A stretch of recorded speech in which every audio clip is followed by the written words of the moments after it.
تو اس کی سمت وہی ہوگی، بس اس میں کیا ہوگا، رفتار جو ہوگا مطلب اس کی چال میں جو ہو وہ تبدیلی ہوگی. کیا ہوگی؟ چال میں تبدیلی ہوگی. سفر کے دوران راستے میں موڑ آنے پر اس پر چال اور رفتار کا یکساں رہیں گے. تو آپ کو تصویر میں دکھایا گیا ہے کہ سفر کے دوران کیا ہے، راستے میں جب اس طرح کا موڑ آتا ہے کسی اور ٹائپ کا، تب کیا ہوتا ہے، چال اور رفتار آپ کی سمت وہی رہے گی جو روڈ کی سائڈ میں، سمت تو وہی رہے گی، بس آپ کی جو اسپیڈ ہے، مطلب آپ کی جو اسپیڈ ہے وہی رہے گی، بس آپ کی جو ڈائریکشن ہے، مطلب آپ کی جو سمت ہے صرف وہی چینج ہوگی. مطلب یہ ہوگا کہ جب آپ راستے سے موڑ آتا ہے، کوئی موڑ آتا ہے اس ٹائپ سے، تو جب آپ جاؤ گے تو آپ کی صرف سمت چینج ہوگی، آپ کی چال وہی رہے گی. ٹھیک ہے، تو اس طرح سے آپ کی کچھ مثالیں آپ کی کتاب میں دیے گئے ہیں، تو اسے پڑھ کر ہم پتا کر سکتے ہیں. تو ہمارا نیکسٹ ٹاپک ہے خط مستقیم میں یکساں اور غیر یکساں حرکت، یعنی uniform and non uniform motion along a straight line. اب سب سے پہلے یکساں حرکت اور غیر یکساں حرکت کیا ہوتا ہے ہم اس کو دیکھ لیتے ہیں. کہ کوئی شے یکساں وقت میں یکساں فاصلہ طے کرتا ہے تو اسے یکساں حرکت کہتے ہیں. اب غیر یکساں حرکت کسے کہتے ہیں؟ کوئی شے یکساں وقت میں غیر یکساں فاصلہ طے کرتا ہے تو اسے غیر یکساں حرکت کہتے ہیں. تو اس کی کچھ مثالیں آپ کی کتاب میں دی گئی ہیں، تو ہم وہی پڑھتے ہیں. تو کتاب میں پیج نمبر 4 پر وہ ٹیبل دیا گیا ہے،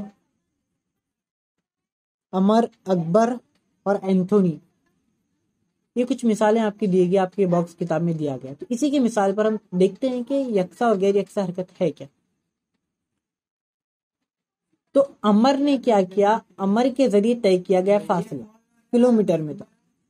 تو عمر، اکبر اور اینتھونی انہوں نے 5 بجے اسٹارٹ کیا چلنا، اور وہاں پر ان کا جو فاصلہ تھا وہ سب کا 0 تھا، ایکول تھا، برابر تھا. ٹھیک ہے، اب 5:30 پر اس نے 20 کلومیٹر طے کیا، اور 6 بجے اس نے 40 کلومیٹر، مطلب یہ دونوں میں 20 کا اضافہ ہو گیا. اب 6 اور 6:30 دونوں کے بیچ میں جو آدھے گھنٹے کا فاصلہ تھا، تب اس نے 6 بجے اور 6:30 آدھے گھنٹے کا فاصلہ تھا، اور اس نے اس درمیان جو ہے اس نے بھی 20 کلومیٹر کا فاصلہ جو ہے بڑھا، اور 6:30 سے 7 تک اس نے بھی صرف آدھا گھنٹہ ہوا ہے، آدھے گھنٹے میں اس نے بھی جو ہے 20 کلومیٹر یہاں پر اضافہ ہوا. اور اس طرح سے جب ہم دیکھیں گے تو سبھی میں 20 کلومیٹر کا اضافہ ہوا ہے، اور ٹائمنگ جو تھی سب میں برابر تھی. مطلب ہر آدھے گھنٹے بعد اس کی جو ہے 20 کلومیٹر جو ہے اسپیڈ، یہاں پر فاصلہ جو تھا کلومیٹر، فاصلہ بڑھتا گیا. مطلب برابر وقت میں اس نے برابر فاصلہ طے کیا، اس لیے یہ یکساں حرکت ہوگا. مطلب عمر کا جو ہوگا وہ اس نے یکساں حرکت طے کیا. ٹھیک ہے، اب غیر یکساں حرکت کی کچھ مثالیں دیکھتے ہیں. تو غیر یکساں حرکت میں آپ دیکھ سکتے ہو کہ اکبر کا لے لیتے ہیں. اکبر نے 5 بجے سٹارٹ کیا تو 0 کلومیٹر اس نے فاصلہ طے کیا، اور 5:30 تک اس نے پہنچا تو اس نے 18 کلومیٹر فاصلہ طے کیا، اور 6 بجے اس نے 36. مطلب آپ دیکھ سکتے ہو اس میں کچھ آگے پیچھے ہوتا ہے، اور جب 6 سے 6:30 پر آتا ہے تو اس نے 42. مطلب جب برابر وقت میں اس نے فاصلہ جتنا بھی تھا اس نے برابر طے نہیں کیا، جیسے کہ عمر نے کیا تھا. عمر نے ہر آدھے گھنٹے میں اس نے 20 کلومیٹر فاصلہ طے کیا، لیکن اکبر میں ہر آدھے گھنٹے کے بعد اس نے ہر ایک الگ الگ جو ہے اس نے یہاں پر فاصلہ طے کیا. ٹھیک ہے، تو یہ جو ہوتا ہے یہ ہوتا ہے غیر یکساں حرکت. تو ایسے کچھ مثالیں آپ کو، ٹھیک ہے، آپ کو اچھے سے سمجھ میں آ گیا کہ یکساں حرکت اور غیر یکساں حرکت کسے کہتے ہیں. اور جیسے اینتھونی کے ذریعے ہم دیکھتے ہیں، اینتھونی نے جو تھا 5 بجے اس نے 0 کلومیٹر طے کیا، اور 5:30 کو اس نے 14، اور 6 بجے بھی اس نے جو کہ 28 کیا. مطلب اس میں بھی 14 کلومیٹر کا جو ہے اضافہ ہو رہا ہے. اس طرح سے اس میں سبھی میں جو ہے ہر آدھے گھنٹے میں 14 کلومیٹر کا فاصلہ میں اضافہ ہو رہا ہے. تو یکساں ہو رہا ہے، مطلب برابر وقت میں، یعنی یکساں وقت میں یکساں فاصلہ طے ہو رہا ہے، تو وہ یکساں حرکت ہوگی. مطلب یہ بھی جو ہے یہاں پر یکساں حرکت، اور امر کی جو ہے یہ بھی یکساں حرکت. بس اکبر کی جو ہے وہ یہاں پر غیر یکساں حرکت ہوگی، مطلب کہ اس نے یکساں وقت طے کیا، یکساں وقت میں اس نے غیر یکساں فاصلہ طے کیا. کبھی میں کیا ہوتا ہے کہ 4 کلومیٹر کا اضافہ ہوا، کبھی میں 5 کلومیٹر کا ہو گیا، تو اس طرح سے اس نے غیر یکساں حرکت طے کی. ہم اب آگے کی ٹاپک پر جاتے ہیں، جو ہمارا اگلا ٹاپک ہے اسراع، ایکسیلریشن. مطلب کہ آپ کو کتاب میں اپنے بچپن میں کھیلا ہوگا، سلائڈ میں جاتے تھے گارڈن وغیرہ میں، آپ دیکھا ہوگا سلائڈ پر جب پھسلتے تھے تو آپ کی جو درمیانی جو رفتار ہوتی تھی، جب آپ پھسلتے تھے تو آپ کی جو درمیانی رفتار تھی وہ کم ہوتی تھی، درمیان میں اس کی رفتار اور بڑھتی تھی، اور آخر میں اور بڑھ کر آپ نیچے آ جاتے. تو مطلب آپ کی جو رفتار ہے کم ہوتی تھی. اسی کی مثال آپ کو کتاب میں دیا گیا ہے کہ 1 میٹر لمبی نالی، 1 میٹر لمبائی کا ایک پرنالہ اور ایک چھوٹی سی گیند لیجیے، اور شکل کے مطابق پرنالے کے ایک سرے کو زمین پر رکھ کر دوسرے سرے کو زمین پر ہاتھ سے تھامے رکھے، اور گیند پر نالے کے اوپری سرے سے چھوڑ دیں. نیچے آتی ہوئی گیند کی رفتار کا مشاہدہ کیجیے. تو آپ کو کیا نظر آئے گا؟ گیند کے اوپر نیچے آتے وقت کیا ہر جگہ یکساں رفتار تھی؟ تو اس کا جواب ہوگا نہیں. اگر ابتدا میں، درمیان اور زمین کے قریب آتے وقت رفتار کس طرح تبدیل ہے اس کا مشاہدہ کیجیے. تو میں بتا دوں کہ شروع میں اس کی جو رفتار ہوگی کم ہوگی، اور درمیان میں بڑھتی ہے، اور آخر میں کم ہو کر 0 ہو جاتی ہے. مطلب جب گیند آپ اس سائڈ سے ڈالو گے تو اس کی رفتار جو ہوگی وہ کم ہوگی، لیکن اس کی درمیان میں جو ہوگی وہ رفتار بڑھے گی، اور آخر میں آ کر کم ہو کر جو گیند ہے رک جائے گی. تو ہمیں اس عمل کے ذریعے میں یہ پتا چلتا ہے کہ اسراع، رفتار کی اس شرح کو اسراع کہتے ہیں. اس عمل سے ہمیں یہ پتا چلتا ہے کہ کوئی بھی شے کی رفتار اگر کم ہو کر بڑھ جاتی ہے اور بعد میں 0 ہو جاتی ہے تو اسے اسراع کہتے ہیں.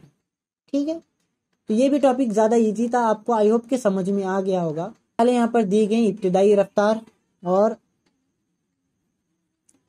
فرض کیجئے ابتدائی رفتار جو گیند کی تھی وہ یہاں پر یو تھی، اور اس نے جو وقت لیا وہ ٹی لیا، اور آخری رفتار اس کی وی تھی، اور اس کا اسرار جو تھا ہم نے اسے اے فرض کیا. ٹھیک ہے، اب ہمیں ایک ضابطہ بنتا ہے اس طرح سے کہ اسراع آخری رفتار مائنس ابتدائی رفتار بٹے وقت. یعنی جب ہم اس ضابطے کی شکل میں لکھتے ہیں تو ہم اس طرح سے ملتا ہے کہ اسراع اے وی مائنس یو بٹے ٹی. یہاں پر بتا دیا ہے وی جو ہے یہاں پر آخری رفتار ہوگی، یو جو ہوگی اس کی ابتدائی رفتار ہوگی، اور ٹی یہاں پر اس کا وقت ہوگا. تو کسی جسم میں کسی متحرک جسم مقررہ یکساں مدت میں رفتار تبدیل ہوتے رہے تو اس کی جسم رفتار اسراعی رفتار کہلاتی. مطلب اگر کسی متحرک جسم ہے، اگر اس کی جو مدت ہے اگر وہ تبدیل ہوتی رہے، رفتار میں تبدیل ہوتی رہے، تو اس کی جسم کی جو رفتار ہوگی وہ اسراعی رفتار کہلاتی. اب متحرک جسم میں بھی 2 طریقے کے ہوتے ہیں، ایک ہوتا ہے غیر اسراع اور ہوتا ہے یکساں اسراع. اب غیر یکساں اسراع کیا کہتے ہیں وہ دیکھ لیتے ہیں کہ مساوی مدت میں رفتار میں غیر یکساں تبدیلی ہوتی ہے تو اسے غیر یکساں حرکت کہتے ہیں. مطلب کوئی مساوی مدت میں وقت میں اگر اس نے فاصلہ جو ہے اگر غیر یکساں طے کرتا ہے تو اسے غیر یکساں اسراع کہتے ہیں. اور یکساں اسراع وہ ہوتا ہے کہ مساوی مدت میں رفتار میں یکساں تبدیلی ہو تو اسے یکساں اسراع کہتے ہیں. مطلب اس کا وقت جو مدت میں اس نے جو رفتار تھی وہ یکساں تھی، برابر تھی، تو اسے یکساں اسراع کہتے ہیں. اگر اس کی مساوی مدت میں، یعنی اس مساوی مدت میں بھی اس کی جو فاصلہ تھا، اس کی جو رفتار تھی اگر وہ یکساں نہیں تھی، برابر نہیں تھی، تو وہ غیر یکساں اسراع ہوتا ہے.